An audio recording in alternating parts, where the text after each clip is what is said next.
Declaration of Independence, the basis of our great nation. We all know its story, but many do not know what made this important document so great. All large and powerful things are made up of many smaller things. But the question is, what little things helped make the Constitution?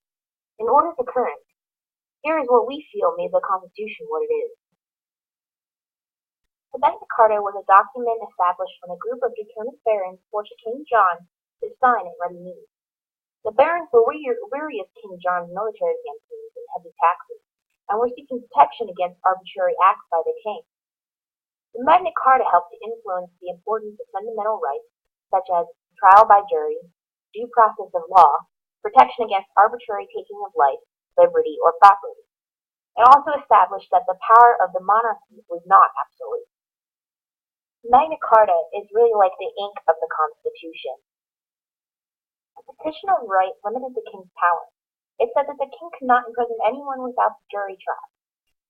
It also said that he could not declare martial law, could not require people to house soldiers during peacetime, and that only Parliament could levy taxes. Through our Constitution, the Petition of Right helped to establish, once again, trial by jury, and the right for a body of people to control taxation. The Petition of Right is the pen of the Constitution. The Stamp Act imposed a direct tax by the British Parliament on the colonies of British America, requiring that many printed materials in the colonies be produced on stamped paper produced in London. These printed materials were legal documents, magazines, newspapers, and many other types of paper used throughout the colonies. The purpose of this tax was to help pay for troops stationed in North America after the British victory in the 7 Years' War. The colonists didn't like this. They felt it was a violation of their rights as Englishmen to be taxed without their consent, and considered it taxation without representation. There were soon many protests and petitions made by the colonists. The strong theme of the right to no taxation without representation is strongly echoed in today's Constitution. The Stamp Act is the paper. The Boston Tea Party occurred on December 16, 1773. A group of men calling themselves the Sons of Liberty went to the Boston harbor dressed as Mohawks.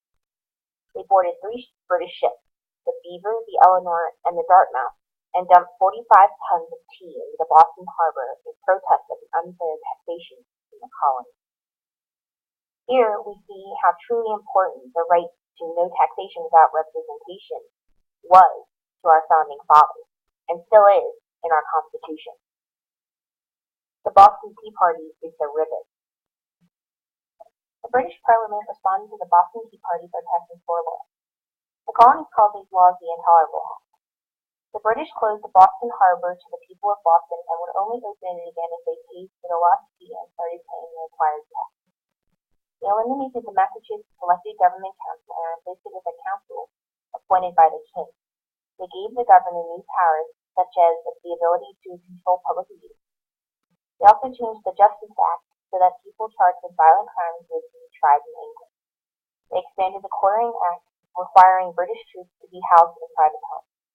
The Intolerable Act caused a riot in the colonies, as they undid everything that the Magna Carta and the Petition of Rights had accomplished. They were back to square one and did not like it one bit. Their basic rights, like freedom of speech and rights to trial by jury, were taken away from them. This is why they are strongly emphasized in today's Constitution. The Intolerable Acts are the seal.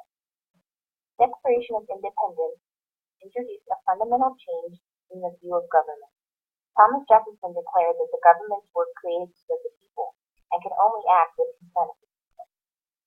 The Declaration stated that every man is created equal and he has certain unalienable rights. It created the democratic government and set the 13 colonies free. It was signed on July 4, 1776. Declaration is the final push. The Articles of Confederation was created to define a new central government for America. The members of the Second Continental Congress continued to govern in place of the national government. They appointed a committee to draft the Articles of Confederation. The Articles of Confederation defined the federal government powers separate from those of the states. It gave the states sovereignty, independence, and freedom, and established a firm legal friendship among the states. The Articles were adopted in March 1781. The Articles were one of the first steps that helped to finalize what the Constitution stood for: equality, liberty, and freedom. These Articles our freedom.